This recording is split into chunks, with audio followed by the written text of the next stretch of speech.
തിരക്കിൽ തിങ്ങിഞ്ഞെരുങ്ങുന്ന കുഞ്ഞി അയ്യപ്പന്മാരുടെയും മാളികപ്പുറങ്ങളുടെയും വേദന കണ്ട് ദേവസ്വം ബോർഡും പോലീസും. ഇവർക്കായി പ്രത്യേക ക്യൂ സന്നിധാനത്ത് ഒരുക്കുമെന്ന് Devaswom board president advocate PS Prashant. ജനം TV വാർത്തയെ തുടർന്നാണ് അടിയന്തര ഇടപെടൽ.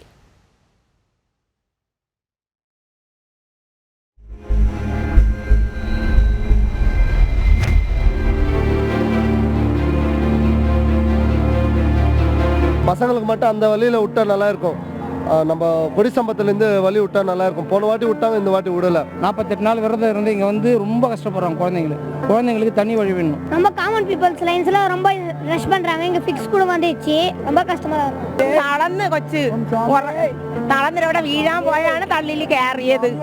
നമ്മൾ 6 മണിക്കൂറോളം ഇവിടെ വന്ന് നിൽക്കാൻ തുടങ്ങിയിട്ട് അത് ഇവരറിയണ്ടേ?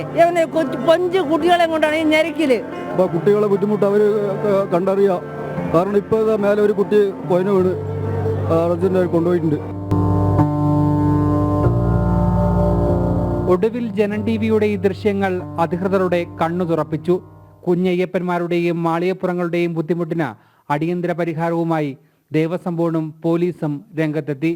ഇവർക്കായി പ്രത്യേക ക്യൂ സംവിധാനം സജ്ജമാക്കി. അതുവഴി കുഞ്ഞയ്യപ്പന്മാരെയും മാളികപ്പുറങ്ങളെയും കയറ്റിവിട്ടു തുടങ്ങി. കാരണം ഇവിടെ ഭക്തജനങ്ങൾ മണിക്കൂർ കണക്കിന് ക്യൂ നിൽക്കുമ്പോഴായിരുന്നു സത്യത്തിൽ ആ വിഷയം ഉണ്ടായിരുന്നത്. ഇപ്പോൾ നിങ്ങൾ കാണുന്നില്ലേ, എല്ലാവരും ഇങ്ങനെ സ്മൂത്തായി കടന്നു പോയിക്കൊണ്ടിരിക്കുകയാണ്. അതുകൊണ്ടൊരു ബുദ്ധിമുട്ട് ഫീൽ ചെയ്യുന്നില്ല. പക്ഷേ എങ്കിലും ചില സമയത്ത് ഒരല്പം തന്നെ കൂടി നിൽക്കുന്നൊരു സമയത്ത് കുട്ടികൾ വന്നാൽ, മുതിർന്ന ആളുകൾ വന്നാൽ, ഭിന്നശേഷിക്കാർ വന്നാൽ അവർക്കൊരു പരിഗണന നമ്മൾ കൊടുക്കണം. അത് കഴിഞ്ഞ പ്രാവശ്യം നമ്മൾ നടപ്പിലാക്കിയതാണ്. തീർച്ചയായിട്ടും അവരങ്ങനെ ബുദ്ധിമുട്ടുന്നൊരു സ്ഥിതി വന്നാൽ ഉറപ്പായിട്ടും നമ്മൾ നേരിട്ട് തന്നെ ഫ്രണ്ടിൽ കൂടി കൊണ്ട് തൊഴിപ്പിക്കാനുള്ളൊരു സംവിധാനം ഉണ്ടാക്കിയിട്ടുണ്ട്.